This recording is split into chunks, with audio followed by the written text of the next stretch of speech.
You know him as the Mayberry Deputy, but for more than 5 years, David Browning has been gracing our daytime TV screens in his one-man Scrooge performance. David is joining us now on Daytime Tri-Cities to talk about what you can expect in tomorrow's show. Yeah. David, thanks so much for being here. Merry Christmas. Merry Christmas to you. I'm glad to be here again after a while. Again, and you'll be back here again tomorrow with the performance. Yeah. So for those that maybe have never seen the performance and they think a one-man Scrooge performance, how the heck do you do that? Tell people what they can expect tomorrow. Well, you know, it's almost like a song. You learn it and then you do it. And my Scrooge performance came actually from an experience years ago. I had directed a stage production with actually Rick McVeigh playing Scrooge. And but a church group called and said, would you come and give us a sampling of what to expect? And nobody could go.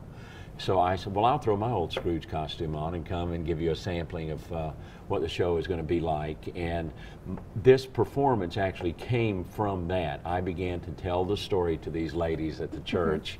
And before I knew it, I was slipping into Marley's Ghost. I was slipping into Cratchit. I was slipping into all these different characters. And it became Scrooge telling it from his viewpoint. So that's what the performance is. And I did it live 3 times this year at different churches, and it still amazes me how people really get locked into that story. Oh yes. It's you know, it's the second greatest story ever told, I think, after the Bible. And Charles Dickens penned an incredible story. That appeals to so much within us, and it never gets old. Yeah, and everyone can take away something from it too. And even if it's just the message that there's never a point in life where there's not a chance to change. Right. Exactly. Oh, it is wonderful, and we've seen it throughout, like I said, more than 5 years now. You've been coming on the show doing it, so we are very appreciative of that. And besides, when you are performing the Scrooge performance, you've been very busy as Mayberry Deputy as well, right? Right. Well, over 25 years I've been touring the country doing this Mayberry Deputy character. I had the great honor of opening for Don Knotts for 11 years before his passing. And still doing it. We're not doing it as often as we used to, but we're still doing it. We'll do a couple of performances a month in 2019.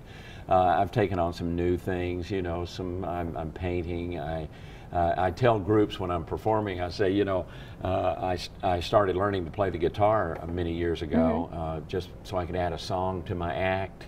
And then I realized I couldn't play the guitar in front of people, but it gave me a peaceful thing that I can do.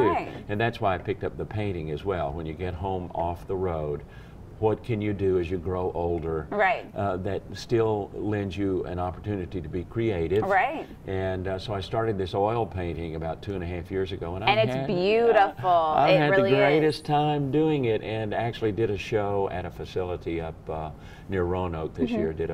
Put a show up, and it was up for a month. Wow. And doing something like that, you do it for your own peace of mind, and then to choose to put it in front of people to be sort of adjudicated is a different story. But I got very positive feedback from folks, and actually went and did a question and answer session with the people who had been looking at it for a month, and it was just a wonderful experience, So that's the message: is no matter how old you are, just like the Scrooge story, there's always opportunity for growth, and there's always opportunity for being creative. Right, and learning something new something right? new, yes. It keeps you fresh. Exactly. Yeah. Whether it's guitar or whether it's painting or whatever it is. In my performances, I'll tell people I picked up painting a couple of years ago, and I've finished one whole room.